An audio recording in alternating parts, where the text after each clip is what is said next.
So for those of you that have a hard time obtaining focus for sake of work, or focus for sake of anything, I should say, and when you are able to achieve focus, it's through the use of things like stimulants, or you feel like you have to have a cold shower or ice bath, or you have to have 4 espresso in order to be alert, but then you're too alert, you're jittery, you can't focus. There's a really cool way that you can explore the chemistry of your breathing and your bloodstream and the way that your brain works in ways that can really benefit your health. And it works the following way. You want to essentially sit or lie down, doesn't really matter.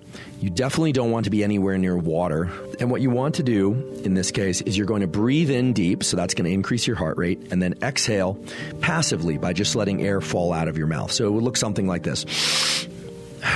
So it's you breathe in vigorously and then you let the air just fall out of your mouth. When you do that, what you're essentially doing is you're bringing in a lot of oxygen through that deep breath, and you're exhaling a little bit of that carbon dioxide. But if you were to repeat it 25 times, maybe 30 times, doesn't matter if it's 25 or 30, somewhere in there, you would essentially start bringing in a lot of oxygen and blowing off or exhaling a lot of carbon dioxide.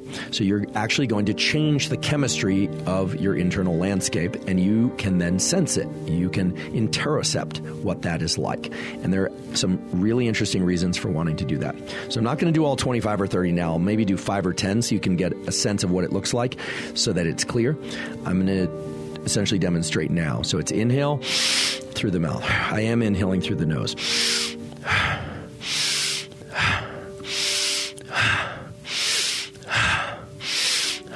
So it's essentially, a 2-second or so inhale and then a 1 second or so exhale. And as I was doing that, I can kind of feel my face get flush and my body is heating up and my brain is heating up. What's happening there? Well, that pattern of breathing is increasing levels of adrenaline in my brain and body, and I'm getting more alert. Then after 25 or 30 of those, you exhale all your air.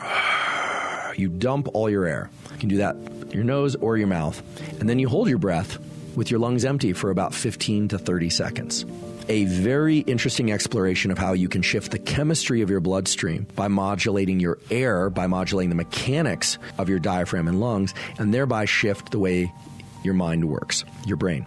And in fact, what you'll notice is that even though during that 25 or 30 breaths, you'll feel very alert, when you exhale all your air and you're in the breath hold, you will feel very alert but very, very calm. Now, this is interesting because it's a state that we all sort of want to achieve, alert but calm, but have a hard time achieving. And so for those of you that have a hard time obtaining focus for sake of work, or focus for sake of anything, I should say, and when you are able to achieve focus, it's through the use of things like stimulants, or you feel like you have to have a cold shower or ice bath, or you have to have 4 espresso in order to be alert, but then you're too alert, you're jittery, you can't focus. This pattern of breathing can lend itself very well to entering states of alert but calm for the 10 or even 20 minutes that follow that breathing. When our eyes are directed upward, literally when our eyelids are open, no surprise there, and when our eyes are directed upward, it creates a state of heightened alertness.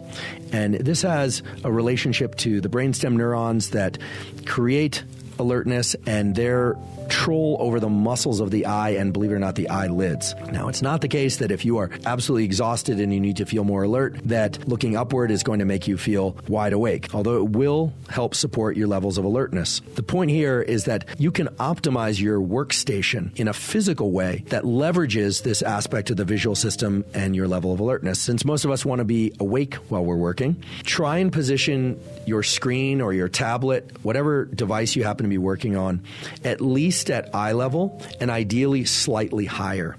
Now, if you think about it, most people are not doing this. Most people are looking down at their computer or tablet or are angling their eyes at their screen at about 30 degrees. That is not going to support heightened states of alertness and optimal attention.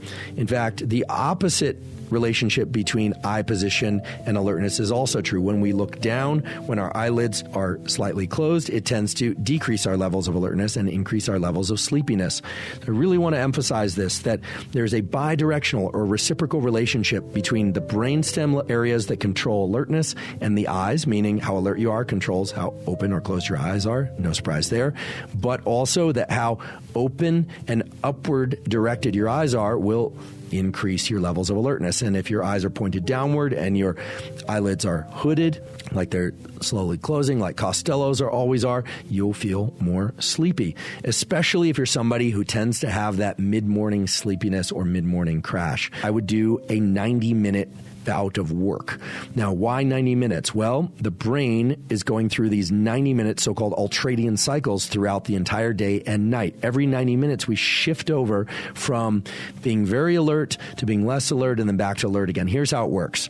At the start of one of these 90-minute ultradian cycles, my brain is not quite engaged in whatever it is I'm trying to do. Now, oftentimes I have things jumping into my mind. I've got distractions, etc. I'll talk about how to deal with those distractions in a moment. But I set a timer for 90 minutes, and I try and get a strong bout of work done inside of that 90 minutes with the full understanding that the entire 90 minutes is not going to be uniform in terms of my ability to focus. There will be kind of peaks and valleys within that, but that 90 minutes is about what the brain can handle in terms of a dedicated effort for high degree of focus. Here's an interesting little tip that's grounded in physiology.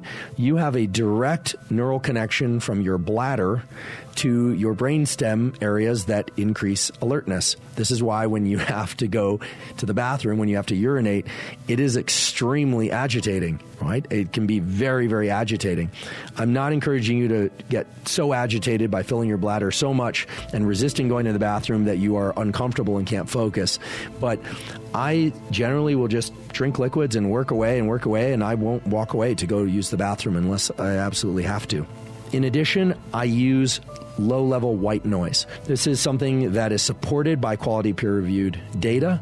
It turns out that white noise, which is essentially all frequencies of sound, or all frequencies of sound that we can perceive, mixed up kind of randomly, there's no structure to it, turned on at a low volume, not with headphones most of the time, puts the brain into a state that's optimal for learning and workflow. And I covered 2 papers during that episode, one that showed that indeed, brain areas involved in attention, brain areas involved in focus and cognition and memory, those are engaged to a greater degree when there is low levels of white noise playing in the background.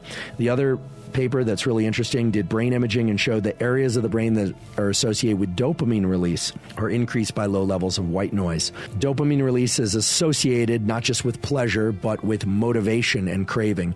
So everything about this 90-minute block, from the low levels of white noise to the position of my computer, how I'm standing and where my eyes are positioned, is geared towards putting me in this tunnel of work. And I have to say that while it can be a challenge to try and achieve this state and this tunnel of work, some days you start to get kind of addicted to it. It feels really good. It's like a workout for the mind. And it is something that as you exit that 90 minutes, you really feel like you've accomplished a lot, because often you have. And it just feels deeply satisfying.